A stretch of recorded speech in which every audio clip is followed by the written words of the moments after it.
Pierre Palmade est toujours hospitalisé. Mais, il a changé de lieu, a annoncé BFM Télévision, ce mardi 25 avril.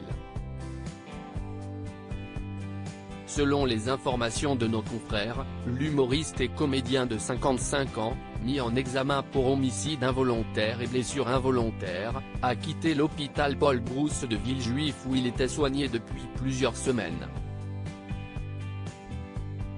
Il a été transféré au centre hospitalier universitaire, CHU, Pellegrin de Bordeaux, au sein d'un service de soins de suite et de réadaptation, avec les mêmes obligations et interdictions qui accompagnent son contrôle judiciaire. Sur place, Pierre Palmade se trouve dans les mêmes locaux que l'une de ses sœurs. Et pour cause, Hélène Palmade exerce professionnellement en tant que chirurgien dentiste attaché à l'établissement bordelais, au service de chirurgie maxillo-faciale et stomatologie. Elle ne sera donc pas très loin de lui au quotidien, tout comme sa mère, Réanne, qui est installée dans la région depuis plusieurs décennies. L'ancien compagnon de Véronique Sanson est d'ailleurs né à Bordeaux le 23 mars 1968. Pierre Palmade, Muriel Robin, Michel Larocque, Véronique Sanson. Les femmes de saviez quelle relation entre Pierre Palmade et sa sœur? Hélène Palmade s'était rendue à l'hôpital, au chevet de son frère, Pierre Palmade, en février dernier, dans la foulée de l'accident qu'il avait provoqué sous l'emprise de cocaïne.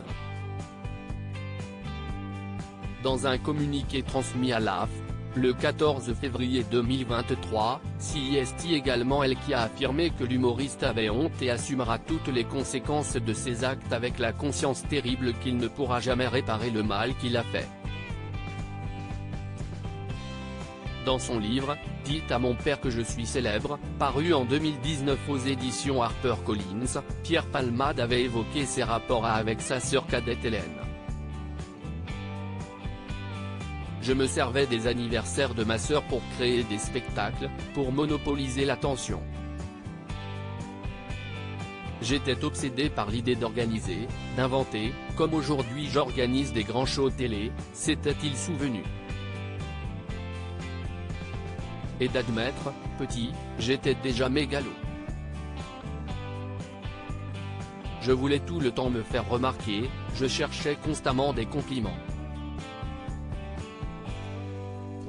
Mais Hélène était mon souffre-douleur.